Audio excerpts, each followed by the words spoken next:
What's up, guys? Welcome back to another episode of Behind the Facade. I am your host, Gavin J. Gallagher, and on this podcast, I explore the mental and emotional game often playing out subconsciously both in your mind and the mind of everyone else in the real estate or property investment market. The key to success in this game is to master your mindset and behavior, to take control of your thoughts, your emotions, and most importantly, your ego. Welcome to the show. Guys, real quick, if you're serious about scaling your property investments, then you need to check out my Elite Property Accelerator. Whether you are stuck on raising capital or structuring deals, or indeed just finding the right opportunity, this is the blueprint you need to take your portfolio and your finances to the next level. No fluff, just real world strategies that work. So guys, hit the link below.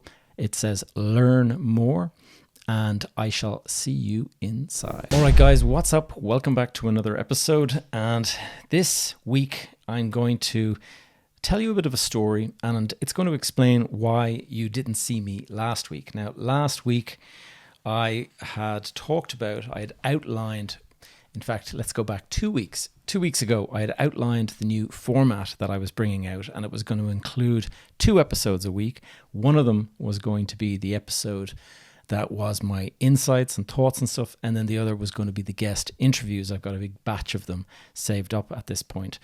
And a couple of you even reached out to me and said that you were excited to hear that this 2-episode format was coming out, and the following week, nada, absolutely nothing, radio silence. And so I thought to myself, my God, what a crappy start to get started on this new format. And so I thought I better begin this week with the excuse. Why did I miss it? How did it unfold the way it did? And so this takes us back to, if you go back to the 1st of February, which was Saturday, as I'm reading my notes here, I'm thinking to myself, that is now 2 weeks ago. Yesterday, 1 week ago. And I was hosting my in-person members event that I put on every couple of months for the Accelerator members. And we had this guest speaker in attendance, Margaret Barrett from Mortgage Navigators. And she gave an excellent talk on the mortgage market. And she gave a big long Q&A session afterwards, and the members were peppering her with questions, how to go about getting the mortgage and bridging finance and lots of stuff. And then it was time for lunch. So I took the gang down and we went down to the restaurant. And it was when we were in the restaurant that we were, sitting down having a bite to eat. I noticed that I had a missed call from my sister. And so I went outside, gave her a quick call back, and the first words out of her mouth were, "Gavin, have you heard from Mum?" Now, my mum was away on holiday, and so the fact that she hadn't been heard from was a little bit of concern. She's down there in Spain all on her own, and she's not picking up her phone. And so a bit of a concern, especially given her age now. My mum is in her late 70s. But who knows? Like, it's one of those things. Maybe it's something innocent, like, the phone wasn't charged and it's just sitting there ringing out, or maybe she forgot it, or something simple like that. So I went back to the restaurant, sat down with the people, and we had 24 people at this event. And so I ended up booking the biggest conference room that they have in the hotel. And so the whole event is really starting to grow, and it's exciting actually to watch it grow like this. So I brought people back up to the room, and we started the afternoon session. And a few minutes into it, I see a call from a +34 phone number. Now, those of you who know Spain will know that that is a Spanish number. And so I answered it, but it had already gone and hung up. And so I called back this number, and it starts ringing out, like no answer at all. So I go back into the room, start talking to the guys again, when the call comes in again. And I was like, sorry guys, I've got to go and take this. So I went out of the room again, and this person is speaking to me in Spanish. Now, I do speak Spanish, but I'm not so fluent at it any longer, having lived back in Ireland for so long, that all I could do was just kind of make out parts of it. And it was something about my mom being in hospital. And so now, thankfully, they managed, I sort of said, habla inglés. And so the girl sort of had a bit of English, and she said, look, your mom has been taken to hospital. She's okay, but she is on medication now, so she's unable to talk. And that was it. And I got that call at around 3 p.m. on Saturday. So I go back into the room, I update the guys, and we go on with the rest of the talk. But my mind was distracted. It's hard to function when that kind of thing is going on and you're trying to run a room and stuff. But the guys were great. There was a lot of networking going on. And it's actually really cool to see the community that you've created just working away without you being part of it. Like I was outside of the room for a few minutes, and the noise from out in the corridor from the room, all of the guys just all chatting with each other, and it's a really like loud kind of din from everyone and all the conversations going on. So anyway, I rang my sister and I told her, look, the hospital made contact, they said everything's okay, and then I texted my brother just to kind of keep him in the loop. So no further information that night, and the next day still nothing at all. And that was the bit that started to kind of get us all worrying again. It's kind of like, well, it's one thing being told by the nurse that she's okay, but it's another thing, 12 hours later, you haven't heard anything still. And so there was a bit of back and forth between my brother and sister and I.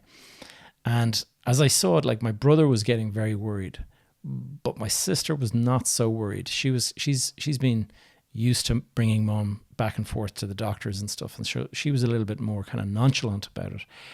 But how long do you wait without hearing a single bit of information before you start worrying? So my sister started calling the hospital. No answer, could not get through. And that is what we call being in an information vacuum. And it's a really, really unsettling thing. The last thing I heard was that she was okay, which was reassuring. But why had she not reached out since then? Why 12 or 15 hours later do we still have no information, no update? We can't get through to the hospital. You can imagine it's pretty concerning. Like, why is the hospital not picking up? Why is my mom not picking up? Why? So my brother messages that he is about to jump on a flight to Spain, and in fact that he's looking at the different flights and things like that. But my sister was like saying, listen, let's not overreact here. The last message was that she was okay. But it's amazing how different people interpret information and situations in a different way. Here is the exact same information being received by both my sister and my brother and myself. And yet my sister is calm, my brother is panicking, he's buying a flight. And I'm there sort of midway between the two saying, guys, let's kind of think about the next step here before we overreact or underreact. Now, I used to live in Spain, as most of you will know who listen to the podcast.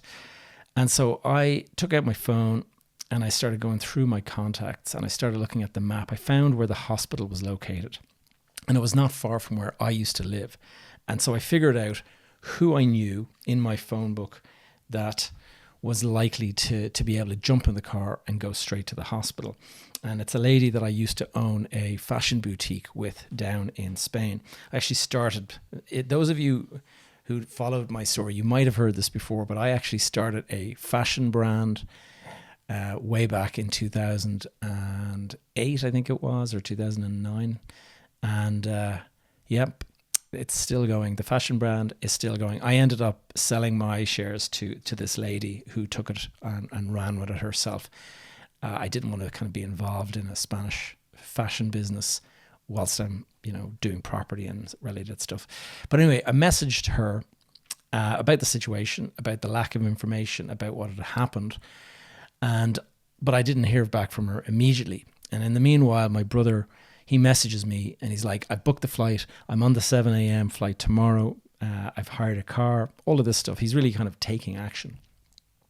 And an hour later, I get a message from this lady, a friend of mine, and she said she left a voicemail, and she's just on WhatsApp saying, I'm in the car, I'm driving to the hospital, it's about 20 minutes away, I'll message you as soon as I get there. So I'm with my family, my kids, and we were sitting down in a place to get something to eat, and I get a message, and it's a video call, and it's a WhatsApp video call, and I turn on the call to kind of hear from this lady, and there's my mom on the phone, sort of all embarrassed, looking at me like, why have you got this lady to kind of drive down and come into the hospital? What's all the fuss about? So my mom, like unaware of the panic that is going on back home, like oblivious to this kind of the fact that my brother's booking a flight and all this kind of stuff. But it turns out what had happened was when it had actually been quite serious. The paramedics had been called, and they brought her in an ambulance to A&E, and she was brought in quite a lot of discomfort and pain. But after several hours on antibiotics and treatment and stuff like that, she seemed perfectly fine. And so the reason we couldn't get through to her is that she had left her mobile in the apartment. When the medics took her, they didn't take her mobile. And because the hospital reception is the only place you can make a call, and the reception is closed on the weekends, there was the reason why there was no information and no pickup and everything like that. So disaster averted. And while it was a little bit serious in the moment, with a bit of medical attention, everything was back under control. And so a happy ending to the story. But it got me thinking about the relevance of information, the importance of information. And so I thought, let's quickly dive into the importance of information. Hey guys, if you're listening to this and thinking, I'd love to invest in property, but I don't even know where to start, well, I've got you covered. I am launching the Property Starter Pack on the 1st of March. It's designed specifically for beginners. There's no jargon. There is no overwhelm. It's just a step-by-step plan to buying your first property, whether that's your home or an investment property. You want to do that with confidence. And here's the kicker. The first 100 people to pre-register are going to get an exclusive early bird discount. And so I've put a link below to register your interest. And so find that in the show notes below and secure your spot. Now, back on with the episode. Let's talk about the importance of information, and more importantly, how do you avoid the mental vacuum and the fear loops? Now, this is actually part of a series that I am creating, and I'm calling it the Unshakable Investor. And you will find this entire series over on my YouTube channel, Gavin J. Gallagher. I'm going to put a link in the show notes. But the idea that I have here is that over the next couple of weeks, on a weekly basis, I'm going to add another nugget of information about becoming an unshakable investor and how important it is. Now, I've been telling the story about my mom getting sick in Spain. I noticed the different ways in which my brother and sister reacted to the lack of information. And so I started thinking about how can this relate back to investment theory and business and entrepreneurship. And it's often referred to as the information vacuum effect. And that is when your mind steps in to fill in the blanks. And this is problematic in life, but it's especially problematic as an investor. When we don't have enough information, the brain can jump to the worst case scenario. And it is in fact a survival instinct. Our mind assumes danger when any kind of clarity is missing.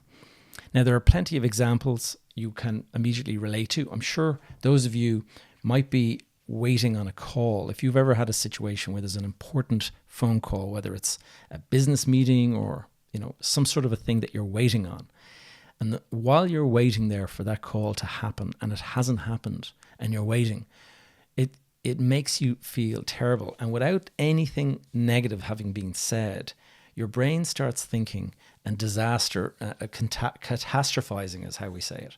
And what's happening is you've not received any information, but your brain is now jumping to a negative outcome. Why is the delay happening? Is the deal off? Have the sellers changed their mind? Have the purchasers changed their mind? And this is your mind defaulting to fear. And good negotiators know that this happens, and they often use this to their advantage. So instead of calling you back and saying, yeah, we'll buy the property, here it is, they might just delay it, and they might delay it for a few hours or a day or two, and you might be there kind of thinking, what's happening? Are they going to renege on the deal? Are they going to chop the price or whatever? And you might end up going back offering a lower price just to kind of like get them back on track. The second thing to think about is what's known as the fog of war. And this is when a lack of information can cause very bad decisions to be made. Now, it's the fog of war. Obviously, it's a military strategist term, and they use the fog of war to describe the chaos and the uncertainty in war when clear intel is missing. If they don't have information from the battlefield, all sorts of mistakes can be made and really bad decisions. And you can hear, I've heard of these situations where you end up like dropping bombs on your own men and stuff like that because you didn't have any information. You assumed that they couldn't have gotten that far. We better go and blast and all of this kind of stuff. Well, the same thing happens in business and in investing.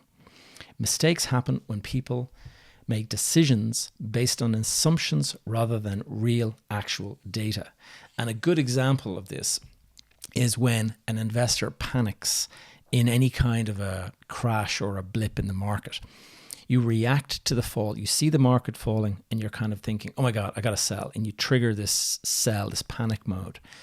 But anyone who is, a seasoned investor can control that fear and can control those emotions. And they will know that, if you look at the historical context, the market always recovers, and it usually recovers quick enough and it bounces back. And so if you just sit there and wait it out, you will do absolutely fine. But the person who panic sells, that's the person who ultimately pays the price. Now, the third one is called the echo chamber effect. This is when too much of the wrong information is actually worse than having no information. Now, we talked about the information vacuum, and that is when the mind fills in the blanks. But what if instead of blanks, you are actually receiving misleading or biased information? And that is where market rumors can cause massive damage and lead people to acting irrationally.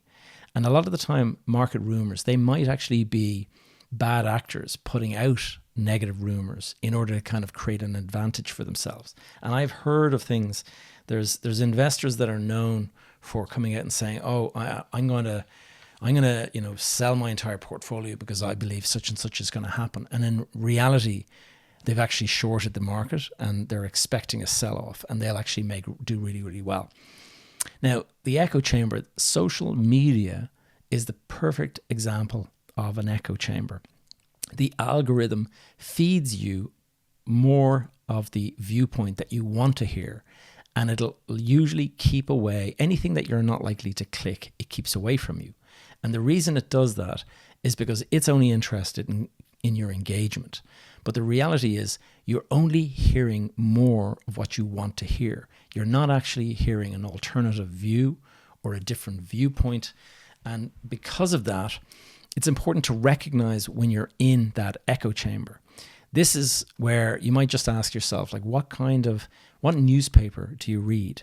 If you read the same newspaper every single day, well, then the likelihood is you're receiving a similar type of information every single day.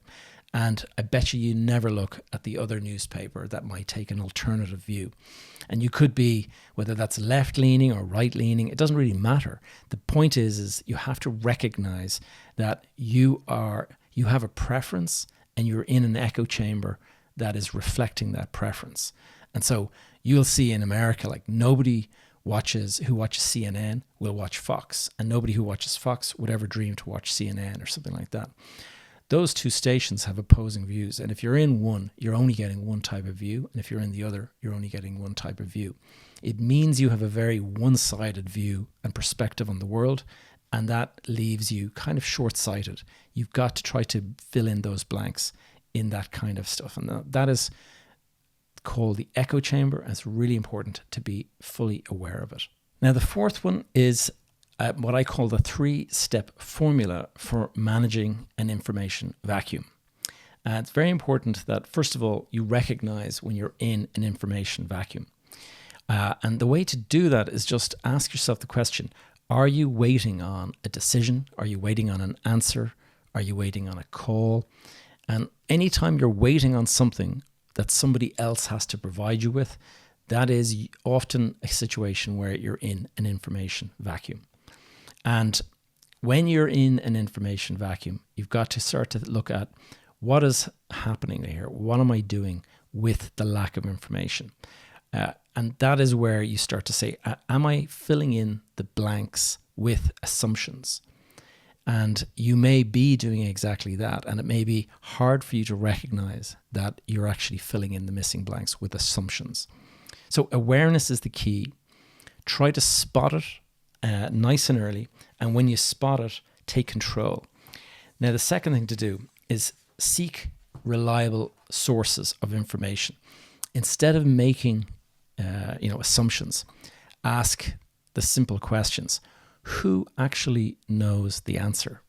Who could give me the answer? Second of all, you could ask yourself, is there historical context or is there historical data that would actually give me clarity here? A lot of the time, if you look back over history, you can see what is going to happen. And then just simply ask yourself the question, are you listening to facts or are you just speculating? And a good example of this would be just newspaper headlines. If you're, following the stock market or the property market or something, and you pick up the newspaper and it says market crash greatest in history or something like that is a really dramatic, fear-creating headline. But you've also got to remember that headlines are what sell newspapers. And there's that old saying, if it bleeds, it leads. That is what newspapers are in the business of. They're in the business of getting you to see this scary headline and pick up the paper and buy it. So just recognize when you're getting that kind of scary headline versus actual data. And then 3, what you've got to do here is you've got to take action. And if you either you take action or you simply let it go. You can't have both. So if you can get the missing information, and as you saw in my story relating to my mom, I called up a person who could go and get that information. They jumped in the car, they went to the hospital, and they got the information that was required. But if you cannot get the information, you must accept the uncertainty of the situation and just focus on what you can control. And what you can control are your emotions and your responses. Try not to overreact to a situation. Of course, when it comes to your mother's health and stuff like that, it's not easy to sort of sit back and do nothing, but it's also very easy to overreact in that situation. So instead of stressing out, let's say using the example of the business meeting that you're waiting on or the important call you're waiting on, if instead of sitting there stressing out over what's the delay, just simply send a follow-up email and then move on to the next task. Just move on to another task and take your mind off it. Now, why do resilient investors and entrepreneurs, why do they never operate in a information vacuum? And it's down to just good business. And I guess business instincts are one of the reasons why people would do this. The best business owners and investors, they always seek actual data before they make a decision. They never make decisions based on assumptions because they know how that can easily be wrong. So if you want to, what you have to do is you have to remove emotion from the process. And that is where, the best investors in the world, they typically take advantage of something like a market crash. And it's not that they're doing anything wrong. It's simply that they're able to control their emotions better than the average person. There's a great old saying from Warren Buffett. When people are greedy, be fearful. And when people are fearful, be greedy. And what he means is when there's a crash, when everyone's panicking and selling, that's the time you should be buying in. And when you see everyone else out there making loads of money, that's the time that you have to be thinking, I'm not so sure. Maybe it's time to kind of step back out of the market. The more informed you are, the less emotional and reactive you will be. And my final takeaway is going back to the story about my mom and the scare down in Spain with her health. Lack of information triggered stress and immediately went to worst case scenario thinking. And that led to some overreaction on behalf of my brother. In the case, if we actually, once we had the actual information to hand, it was easy to see that actually the situation wasn't that bad.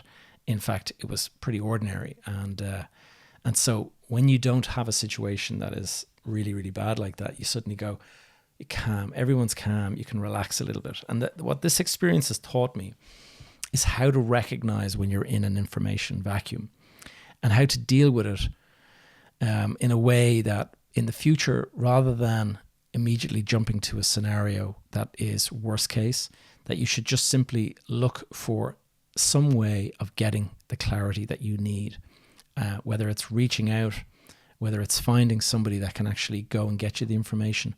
But you need actual data rather than your assumptions.